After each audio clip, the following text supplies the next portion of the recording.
Episode की शुरुआत होती है पीएम जोशी से, जो प्रेस कॉन्फ्रेंस कर रहे होते हैं क्योंकि पीएम जोशी कावेरी को न्यूयॉर्क भेजने वाले होते हैं। यूएन जो डेलीगेट वहां पे उनका हेड उनको बनाया जाता है कावेरी जी को, और उस पीछे वो खड़ी रहती है। साथ में सब न्यूज वगैरह में चल रहा होता है, काफी लोग उनकी सराहना कर रहे होते हैं। उसके बाद देखने को मिलता है रानी भारती और रोशनी वहीं पे बैठी रहती है। रानी भारती कहती है कि ये तो बड़ा अच्छा काम हो गया, कावेरी जी अब जाएगी न्यूयॉर्क और अच्छी पोस्ट पे जाएगी। वो काफी खुश होती है, लेकिन तभी वहाँ पे जय आता है और फिर वो उसके खिलाफ कहने लग जाता है कावेरी जी के बारे में कि हमारी पार्टी को छोड़ के वहाँ पे वो यूएन के लिए हेड बन गई, तो मतलब कि मुझे कुछ गड़बड़ लग रहा है। लेकिन वो कहते हैं कि तू बिल्कुल गलत सोच रहा है। रानी भारती कहती कि ऐसा मत बोल, लोग कहेंगे कि तू रात के अलावा तू दिन में भी गांजा फूकने लगा है। तो फिर वो दिन के बीच में बहस शुरू हो जाती है, लेकिन वो कहते हैं कि हम कह रहे कि मान लीजिए। लेकिन रानी भारती मानने से इनकार करती है और वो कहती है कि किस तरह से उन्होंने हमारा बुरे वक्त के साथ हमारे साथ दिया, हमारे साथ खड़ी रही, क्या क्या एहसान है उनके तुम जानते हो। तो फिर वो कहते हैं कि आप पुराने दिनों को मत बार बार गिनाया करिए, वही नारा मत लगाया करिए, और आपने भी तो उनके लिए काफी कुछ किया, उतना कुछ आपने भी तो उनके लिए किया। साथ में फिर इन्हीं के बीच में बहस हो जाती कावेरी जी को लेके। तभी वहाँ पे रोशनी भी बोलती कि मुझे भी कुछ ना कुछ शक तो लग रहा है। उसके बाद रानी भारती को बोला जाता है कि आप उन्हें मना करके देखिए, देखते हैं कि आपकी वो बात मानते हैं या नहीं मानते। उसके बाद देखने को मिलता है कि रोशनी गाँव में एक बैंक का उद्घाटन करती है, साथ में रानी भारती भी वहाँ पे रहती है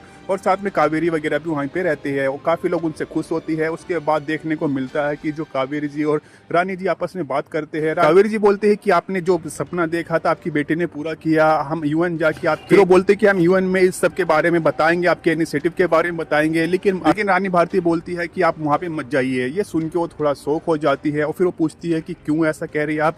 तो फिर कहते हैं कि हर बात बताना जरूरी नहीं होती है। फिर कावेरी जी बोलते कि हम दोनों ने कई सारे उतार चढ़ाव देखे हैं, बिना किसी मीटिंग के, बिना किसी मशवरे के सीधा आप फैसला ले रही है, तो आपको क्या मतलब कुछ समझ में नहीं आ रहा मुझे, आप कहना क्या चाहती हो। रानी भारती बोलती है कि हम तुम पे दबाव नहीं डाल रहे, हम तुम्हें सलाह दे रहे हैं कि तुम। उसके बाद देखने को मिलता है कि ऋषि अग्रवाल अकेला खड़ा रहता है। तभी वहाँ पीछे से जय आके उससे थोड़ा सा डराता है, हंसी मजाक वहाँ पे करता है और फिर वो कहता है कि क्या हुआ, इतना मुंह लटका के क्यों खड़े हो, क्या तुम शेयर बाजार में कुछ हार वार गए क्या। तो कहते हैं कि भाई जब कंपनी बचेगी तभी तो कुछ हारेंगे। फिर ऋषि अग्रवाल बोलता है कि बिहार सरकार ने हमें नोटिस दिया है, कंपनी वगैरह तो अब बंद होने वाली है, तो अब क्या। फिर ऋषि बोलता है कि बिहार सरकार ने हमें नोटिस दिया है कि हमारी कंपनी तो अब शायद बंद ही होने वाली है, तो अब आगे क्या करना है नहीं करना। हमने दोनों पार्टियों को फंड दिया है, लेकिन अब कैसे क्या होगा कुछ समझ में नहीं आ रहा। फिर जय पेपर देखता है और भी देख के थोड़ा शौक हो जाता है। उसके बाद वो कार से एमसी आवास में जाता है, यानी कि अपनी दीदी रोशनी के पास, और रोशनी अपनी कैबिन में किसी से बात वगैरह कर रही होती है। तभी वहाँ पे वो अचानक से आता है और कहता है कि जय बोलता है कि मैं इतने सालों तक सीएम रही और हमारा कभी टेंडर उन्होंने खारिज नहीं किया, हमारा टेंडर कभी उन्होंने कैंसिल नहीं किया। और फिर वो बोलता है कि अभी तुम्हें 2 दिन नहीं हुआ तुम्हारा टेंडर से कैंसिल कर दिया। फिर वो जो 2 लोग रहते हैं उनको इशारा करके फिर वो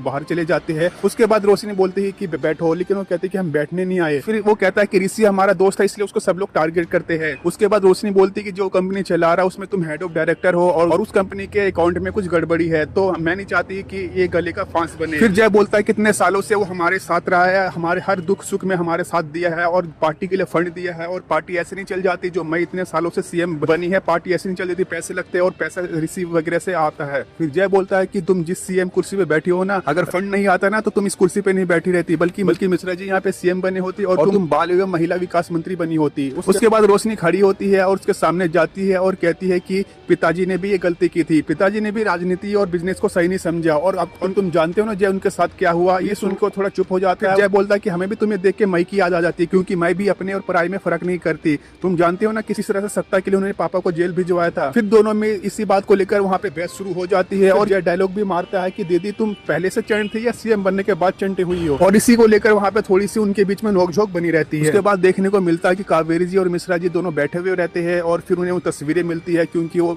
कश्मीर जा चुका होता है पांडे। तो कावेरी बोलती है कि ये कमीना कैसे छूट गया, तो फिर मिश्रा जी बताती है कि ये रानी भारती का ऑर्डर था। उसके बाद इसी को लेकर थोड़ी बात उनके बीच में चलती है और यूएन के बारे में बातचीत चलती है। फिर कावेरी जी मिश्रा जी को बताती है कि रानी जी चाहते हैं कि हम यूएन नहीं जाए। ये सुन के वो थोड़ा वो भी शौक हो जाते हैं। फिर मिश्रा जी भी इसी बात को लेकर वो बोलने लग जाते हैं और कहते हैं कि रानी जी सिर्फ अपने परिवार का भला चाहते हैं। फिर मिश्रा जी बोलते हैं कि रानी जी पहले अपने बिहार के लोगों को देखते हैं, उसके बाद हमें देखते हैं और सबसे पहले अपने परिवार वालों को देखते हैं, इसलिए तो अपनी बेटी को उन्होंने सीएम बनाया। इसी बात को लेकर वहाँ पे थोड़ी बहुत और बातचीत चलती है। फिर कावेरी जी बोलते हैं कि अगर आप हमारी जगह रहते तो क्या आप यूएन जाते या नहीं जाते, तो इस बात को लेकर वो चुप हो जाते हैं। उसके बाद देखने को मिलता है कि पांडे जी रानी भारती के पास आते हैं, मिठाई का डिब्बा देते हैं और उनके बीच में थोड़ी बातें चलती है और फिर रानी भारती पूछती भी कि क्या हुआ नहीं हुआ कैसे क्या। फिर पांडे जी बताते कि प्लान के मुताबिक हुआ, हम वहाँ पे उनके जासूसी करने गए गए, उन्होंने हमें पकड़ा जैसा कि प्लान था और सब कुछ वैसे ही हो रहा था जैसा कि आपने बताया, जैसा आपने कुछ कहा था सब कुछ हमने वैसे वैसे किया। फिर पांडे जी बताते हैं कि उन्होंने अपनी टीम में लेने से मना कर दिया क्योंकि सोम जी ने कहा कि हमें तुम्हारी जरूरत नहीं है, बल्कि रानी जी के पास हमारा पहले से एक विभीषण है। तो फिर वो पूछती है कि कौन है, तो फिर वो बताते हैं कि कावेरी जी। ये सुन के वो थोड़ा शॉक हो जाती है। तो दोस्तों ये था एपिसोड 4 का पार्ट 2। अगर आगे की कहानी आप जानना चाहते हैं कि आगे क्या क्या हुआ तो उसके लिए आप हमें कमेंट बॉक्स में जरूर बताएं यस या नो करके कि आप आगे की कहानी देखना चाहते हैं यानी कि एपिसोड 5 में क्या क्या हुआ ये जानने के लिए यस या नो, हाँ या ना में कमेंट बॉक्स में जरूर बताएं कौन कौन आगे की स्टोरी देखना चाहता है। और इसी तरह की और एपिसोड पाने के लिए चैनल को सब्सक्राइब कीजिए, बेल आइकन को प्रेस कीजिए, वीडियो को लाइक शेयर जरूर करें। मिलेंगे नेक्स्ट एपिसोड में।